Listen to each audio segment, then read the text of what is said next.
It's 4 a.m. And the big test is in 8 hours, followed by a piano recital. You've been studying and playing for days, but you still don't feel ready for either. So what can you do? Well, you can drink another cup of coffee and spend the next few hours cramming and practicing. But believe it or not, you might be better off closing the books, putting away the music, and going to sleep.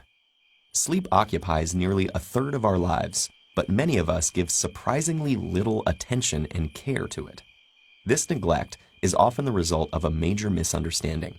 Sleep isn't lost time, or just a way to rest when all our important work is done. Instead, it's a critical function, during which your body balances and regulates its vital systems, affecting respiration and regulating everything from circulation to growth and immune response. That's great, but you can worry about all those things after this test, right? Well, not so fast.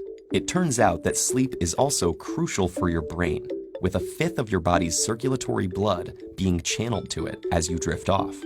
And what goes on in your brain while you sleep is an intensely active period of restructuring that's crucial for how our memory works. At first glance, our ability to remember things doesn't seem very impressive at all. 19th century psychologist Hermann Ebbinghaus demonstrated that we normally forget 40% of new material within the first 20 minutes, a phenomenon known as the forgetting curve. But this loss can be prevented through memory consolidation, the process by which information is moved from our fleeting short-term memory to our more durable long-term memory. This consolidation occurs with the help of a major part of the brain, known as the hippocampus.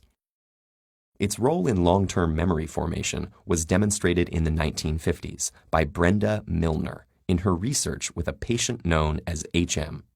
After having his hippocampus removed, HM's ability to form new short-term memories was damaged, but he was able to learn physical tasks through repetition.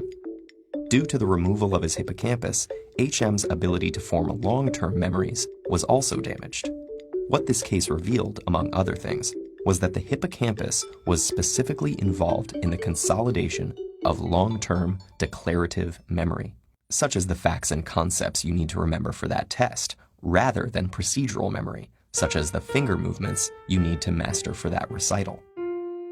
Milner's findings, along with work by Eric Kandel in the 90s, have given us our current model of how this consolidation process works. Sensory data is initially transcribed and temporarily recorded in the neurons as short-term memory. From there, it travels to the hippocampus, which strengthens and enhances the neurons in that cortical area. Thanks to the phenomenon of neuroplasticity, new synaptic buds are formed, allowing new connections between neurons and strengthening the neural network where the information will be returned as long-term memory. So why do we remember some things and not others? Well, there are a few ways to influence the extent and effectiveness of memory retention. For example, memories that are formed in times of heightened feeling or even stress will be better recorded due to the hippocampus's link with emotion. But one of the major factors contributing to memory consolidation is, you guessed it, a good night's sleep. Sleep is composed of 4 stages, the deepest of which are known as slow-wave sleep and rapid eye movement. EEG machines monitoring people during these stages have shown electrical impulses moving between the brainstem, hippocampus, thalamus, and cortex, which serve as relay stations of memory formation. And the different stages of sleep have been shown to help consolidate different types of memories. During the non-REM slow-wave sleep, declarative memory is encoded into a temporary store in the anterior part of the hippocampus. Through a continuing dialogue between the cortex and hippocampus, it is then repeatedly reactivated, driving its gradual redistribution to long-term storage in the cortex.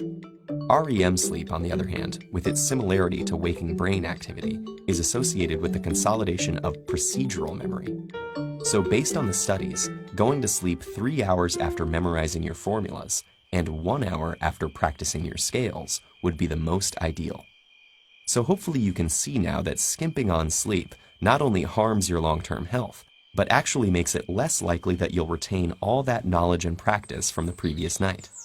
All of which just goes to affirm the wisdom of the phrase, sleep on it.